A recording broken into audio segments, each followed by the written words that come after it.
don't see live yet. There we go. Alright, we're live. Hello, everybody. Right at 3:15. Look at that, perfect timing. I am Dameshi, or some people call me Meshi, running Link to the Past, and here to do commentary is the fantastic and great Fricker22. How's it going, Fricker? Fantastic. Thank you guys for tuning in and joining. I'm really excited for this run. It's a short category, and whenever you are ready to start, I can start talking. Alright, very good. As you see, it's all set up, ready to go, so there's no time like the present, so we'll be starting in 3, 2, 1. Good timer actually worked. Awesome. Meshi, you may need to turn me up for volume in Discord. They're saying I'm pretty low. Okay. Multitasking while he's mashing text. Always a fun task to do. Let us know, chat, if the volume is okay for me. Pair of socks. All right, so okay. Hopefully I'm a little bit louder, guys. So the Master Sword category is pretty short. It is fun. It's a great way to kind of segue into the speedrun itself, and it's also a great way, even for top runners, to get a little bit better at the light world, because everybody loves light world. The Master Sword category has one main difference that separates this category from a few of the other ones, and that is you are actually allowed to save and quit, which does save a little bit of time. Yo, Corinne, thank you for the $20 donation. Hype. And I know we've done a few Legend of Zelda runs so far. The escape segment in this category is pretty similar to almost every other category that we've ran so far. Basically, I believe Meshi is not going to be taking Sankart, which does save right around 3 seconds or so, 3.5 seconds. Gotta live on the edge. Yeah, living on the edge. So he does want to be a little bit careful not to take too much damage, especially going into Ball and Chain coming up soon.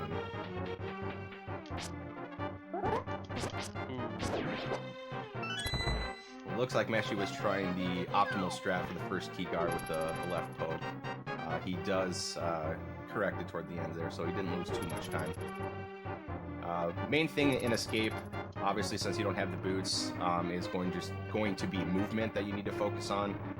One thing that he is going to be doing a little bit is called pumping, and I'm not going to go too much into pumping, but basically when Link is moving north or west, his walking animation is a bit faster versus the other two directions. So when he is moving those directions, you can tap the directional button on which way you want to go, and if you do that multiple times, you can actually reset Link's movement.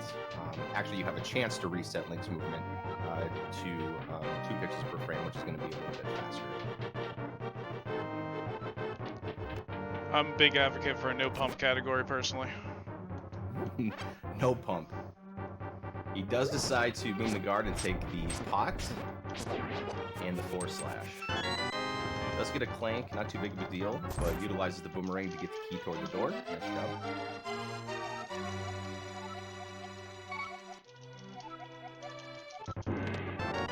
One big item you definitely don't want to forget here is the lamp. By any chance, if you do forget the lamp, not like I've ever done it, but if you do forget the lamp, you are unable to push the pedestal in the throne room. Very, very unfortunate. I never actually knew that. Yes. So kind of a funny thing. The first time I forgot the lamp, I sat in the throne room trying to push the throne, and I didn't understand what was going on. And I kept pushing, and nothing was happening, and I was very confused. So, it's a thing. The more you know. Don't forget the lamp, people. It's very important. The more you know. He's going to be making his way back through the castle here toward the throne room. Some beautiful stair lag there. Stuff of legends. Everybody loves stair lag. everyone's waiting for me to say stair leg. I know that's coming. Well, I know. I'm waiting for you to say something else. We probably haven't an opportunity to yet. Not quite yet. All right, so Meshi is making his way to the throne room here to push the pedestal to get access to the back half of Escape, which is very fun, and there's a lot of RNG he's going to have to deal with, a lot of quick movement. Reaction helps out very quickly from rats and snakes and bats and all that fun jazz. Oh, nice. So that rat that came down that he slashed there, we call him Master Splinter, if you guys did not know. Alright, gets through snakes with only 2 booms. It's pretty good.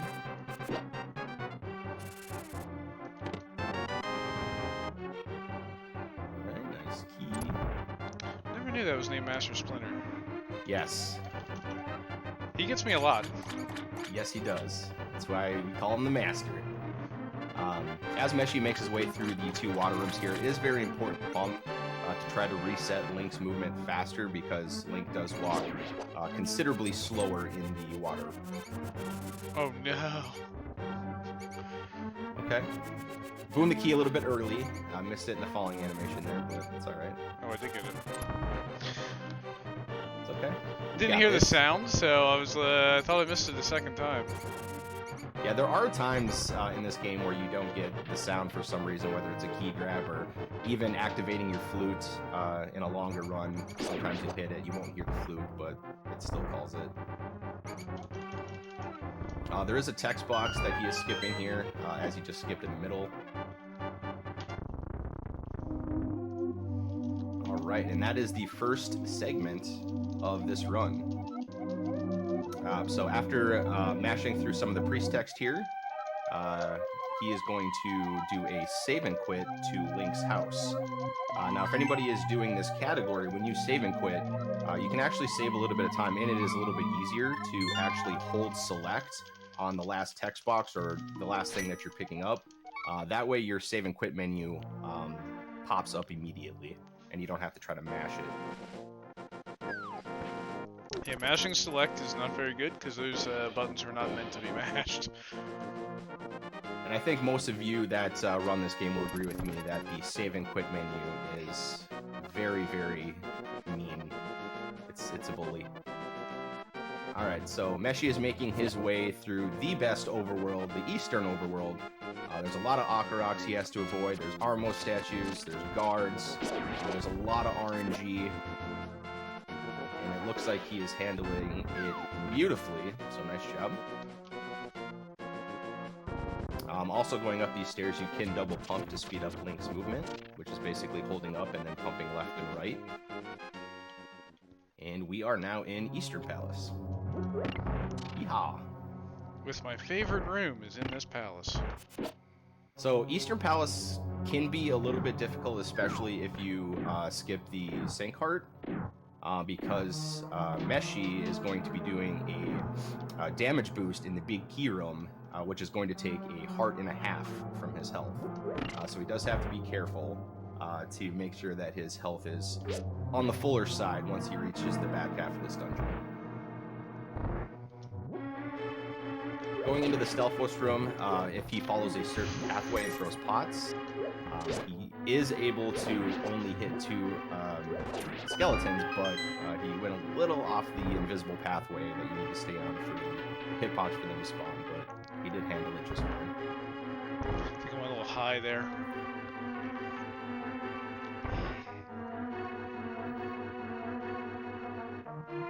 Now, in this room, there are safety arrows that you can grab.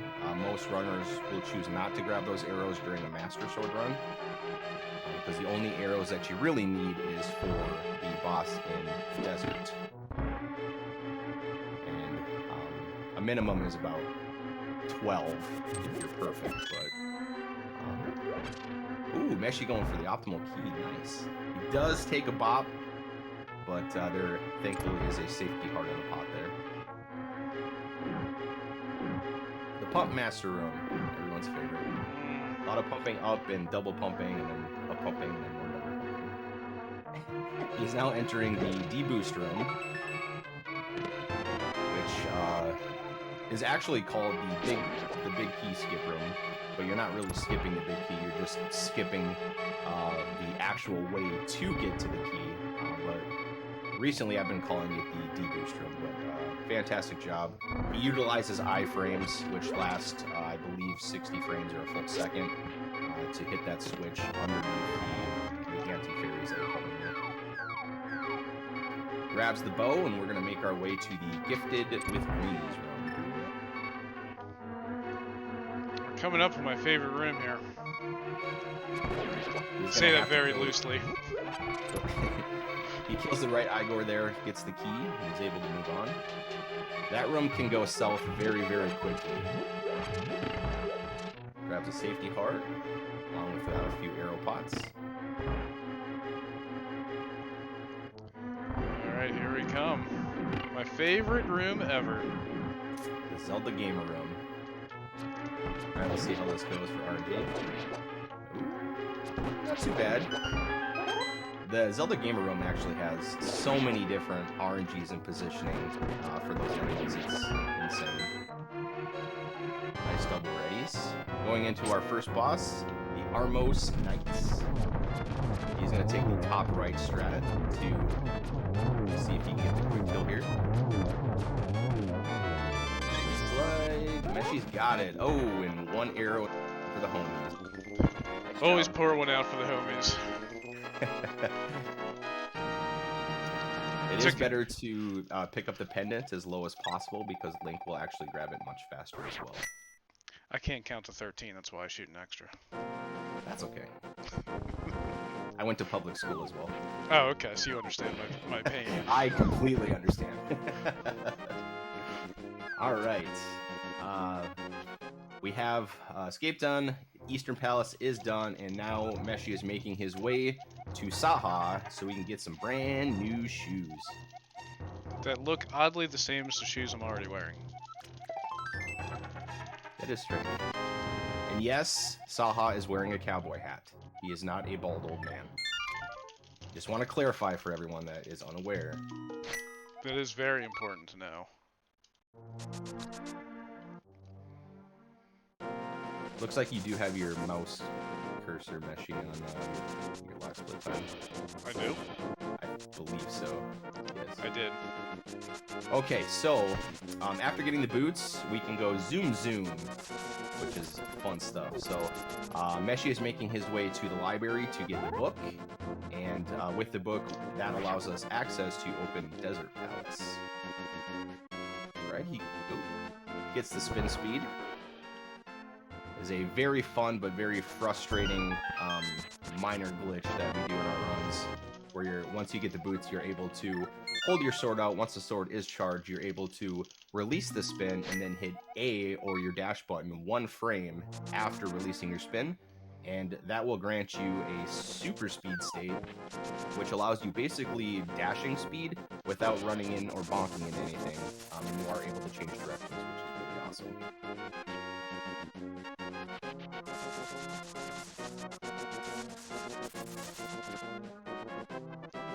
Alright. And I didn't call it out either, I do apologize. There is a save and quit that Meshi did after getting the boots from Saha, and also you can save and quit after getting the book as well to save some time.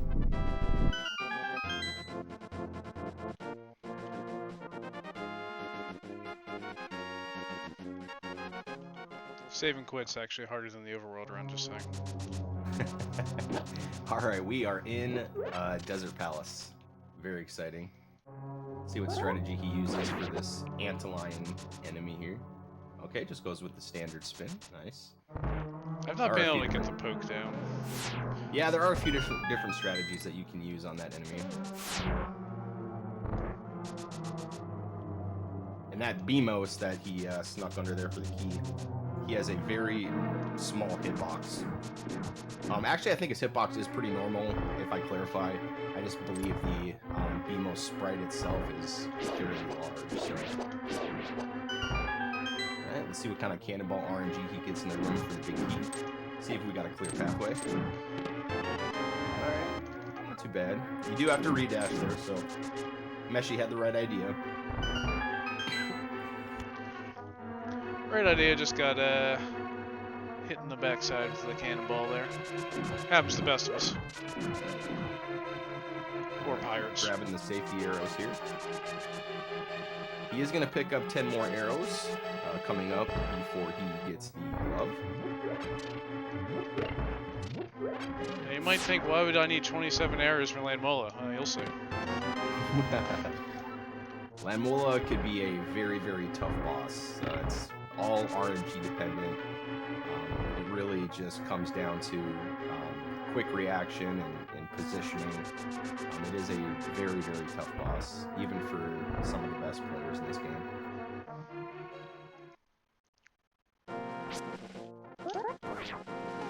Going for Desert Spin Speed 2. Oh, baby.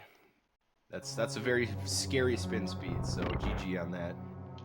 When you are in the super speed state, it does not take any time to hop off of a cliff. You basically just insta-hop, so that is a very scary spin speed. You would have to start Desert Palace from the entrance. You're correct, Kane. I do not have any bombs for the Landmos. I do not have bombs for the Landmos strat, sorry. Nice. Going for the key dash. GG. Alright, so he shouldn't need any more arrows here. Let's see if he picks up any hearts. He does, okay. Alright. Yeah, we're not doing bomb. Absolutely not. I'd rather watch paint dry. Alright, so the important part of this is bonking to get in position here for Lamo and getting 2 arrows off into each one. Alright, looks like we got 2 in the third, 1 in the second. Okay, this takes 4 arrows for each land mole, or a combination of sword slashes to kill them. They can take short hops on you, which is very frustrating. And the timing for when they come out can be pretty difficult as well too. Getting hit by rocks. This is probably the worst Lambo I've ever done. I apologize. Alright. We got this. Alright, we got 1 down.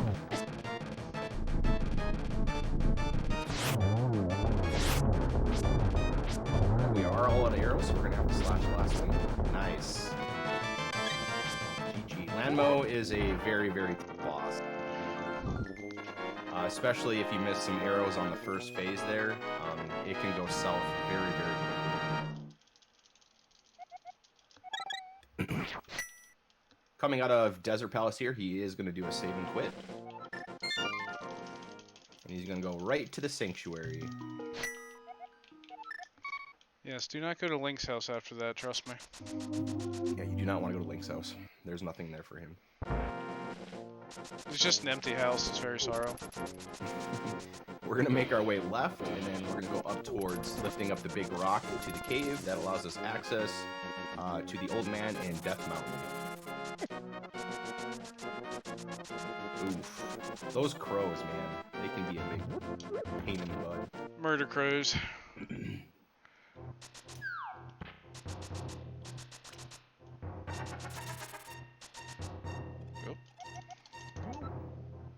The Old Man does like to do a lot of talking in this cave. I don't know why he was just chilling there. He says he lost his lamp, but I don't think he ever had to begin with. I think he went out for a pack of smokes and then just got lost. Yep. That's my theory. I mean, all he has on him is a mirror, too, so I think there's clearly something wrong with him.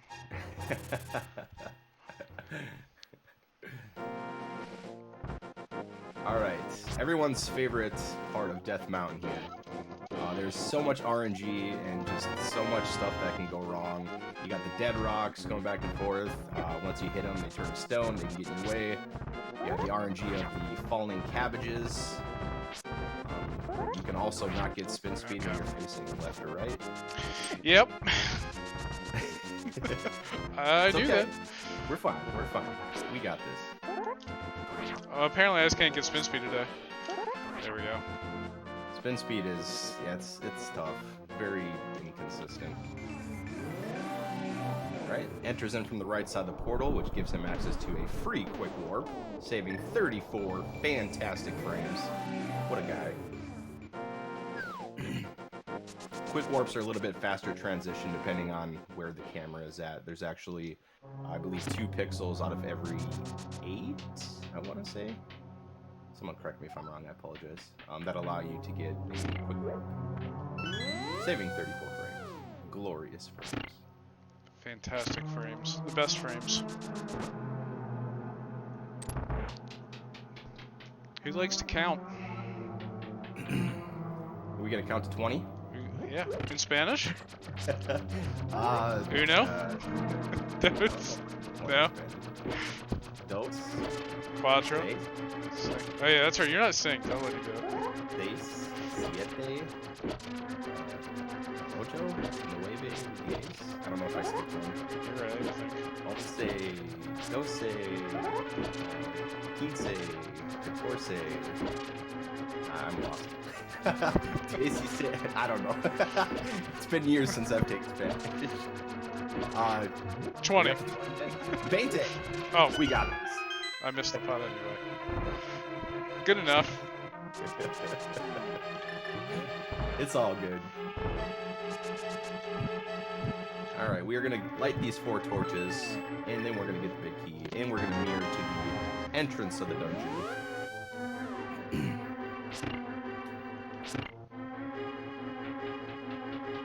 Alright.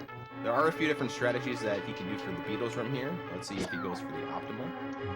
Ooh, just misses the switch. Not bad. As a reminder in this category, you don't need that bomb because we will not be getting the Moon Pearl. Because once we finish Tower of Hera, we're just going to go straight for the Master Sword. Alright, he does hit the safety switch for additional hearts just in case Moldorm decides to be a big bully, which he is 99.9% of the time. Gets through Petting Zoo without getting hit. What a god. Oh, the double fire! Oop. Yeah. Super safety strat there. Yeah, that double fire can be a huge pain. Gets the bumper skip. What a guy. Showing off all the moves. Alright, going for Moldorm. Moldorm can be a giant bully. He's very unpredictable, especially when he's close to an edge. He can go pretty much anywhere. And then once he gets hit a few times, he is going to increase his speed on the last hit. Nice. And we got him without taking any damage, so GG on that. You are able to hold away from an edge and hold your sword out, and Moldorm will not hit you off the ledge, is exactly what Meshi did there, so nice job. Yeah, just make sure you actually hold away from the edge, not just hold the sword in, because I have done that. You will fall down. Alright, we're going to do one last save and quit here. Oh, apparently my timer got messed up.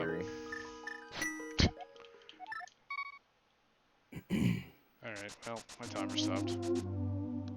Apologize. Probably about 20 minutes then. Well, it just stopped right after Moldorm, so... That's okay. He's making his way to the Lost Woods right now. Let's see if he gets past the Killer Crow, who hits you every time. Almost. He is such a bully. Well, at least he isn't going to pick that mushroom up, too. I know it. He's got a few more logs to dash through here, and then he is on his way to the glorious Master Sword. And the time will stop right when he picks it up, even though the time has already stopped. Add a minute or so. GG Meshi. So Meshi actually has a 22:44 personal best in this category, which is very, very good, especially since Meshi hasn't been running this game or this category very long. So that was a fantastic run for a marathon. I hope you all enjoyed it. And if you want to get into Legend of Zelda category at all, there is a practice hack made by Pinkus, which is fantastic to do anything that you want to do and practice any segment, any screen. And our community is very, very helpful. You can ask us anytime for help in any strats or just to get better at the game. And I hope you all enjoy the upcoming run from Egg, Mega Man 2. I'm pretty excited for it. Heck And yeah. continue to stick around for the rest of Link to the Cure. Oh, did it actually transition? I apologize. I didn't click on that. I don't know what my OBS is doing. I did not click the transition. That is the hottest transition. You want to see it again? All right, we'll do it again. Yeah. Also, big shout out for Fricker. Thank you so much for commentating at fairly sloppy run, but thank you so much. And also, as you said, huge help. If you ever need help with Link to Pass, Fricker is, and Greenham and Kane and everyone else who runs it. The community's been just absolutely fantastico. That's your Spanish for the day. Fantastico and up to 20. So there No you go. hablo. No hablo. No hablo hablo. español. We do have a few minutes to kill here. About 4 minutes. I don't know if there's anything good to show off in this game that I'm capable of doing. Oh, do you want to see me flail at a bomb jump? Ooh. Ooh. Let me just cover your eyes, people. I am interested. Cover your eyes. I think we got about 4 minutes. 4 minutes. So do you want Ice Palace bomb jump or Hera bomb jump? Whatever one you choose. All right, I will good. let you. So I can kind of do Ice Palace. Alright, so for those of you who do not know bomb jumping, myself included, it involves skipping things by utilizing a bomb to basically damage boost yourself over a gap. And you'll see people do this like super well, like Fricker and them, like especially at the hammer jump. But here is a small tutorial for you on how to do it. You just do that. No, I know it didn't tell you anything. So I'll tell you a little bit more. That was a riveting tutorial. Can that I was put a that riveting in my tutorial? Yes. So the key is you want to be completely as close to the edge here as possible. And it's easy to do with the sword held out because you move slower, you can line up better. So you see the shadow of the lined up like the way it is. Anyway, then you drop the bomb and you want 1 pixel between the shadow and the sword. And you'll go like that every time. That is the beginner's guide to doing that bomb jump. People do the dash turn or just line it up super well. I'm not good enough for that. So this is the beginner way, so you too can do cool Ice Palace bomb jump without any effort. I did have one thing to say to that real quick. It was really funny how you introduced that bomb jump. I don't know if you guys have seen the video of Nature is Neat, but it kind of sounded like that. Like the bomb jump is really neat because that's the way it is. Isn't that neat? I don't know if you haven't seen the YouTube video, Nature is Neat, please do so. It is the most hilarious video ever. So hopefully some people get what I'm saying on that. But yeah, so you want 1 pixel between the shadow and the sword. Not like that. If you don't have enough, you'll go careening into the abyss. Like that. Every time. Like clockwork. I'm also really surprised I was able to do that, actually, to be honest with you. I'll leave the hammer jumping, or I'm sorry, hammer yumping to the professionals. But you'll be seeing some of that. Actually, are you doing hammer jump in your run, Fricker? You said it's doing weird strats? Yeah, I'll be doing hammer jump. Okay. Keep an eye out for that. It's good entertainment. Anyway, that's going to be it. Up next, again, like we said, Egg Talk with Mega Man 2 Zipless Any Percent. Normal Zipless Any Percent. I think I said that correct. Which should be a lot of fun. Thank you, everyone, for tuning in. And until next time. Yeah, thank you, everybody. I really appreciate you guys tuning out for this fantastic marathon that we're running. And as always, have yourself a nice, clean doorway. There it is. Thank you.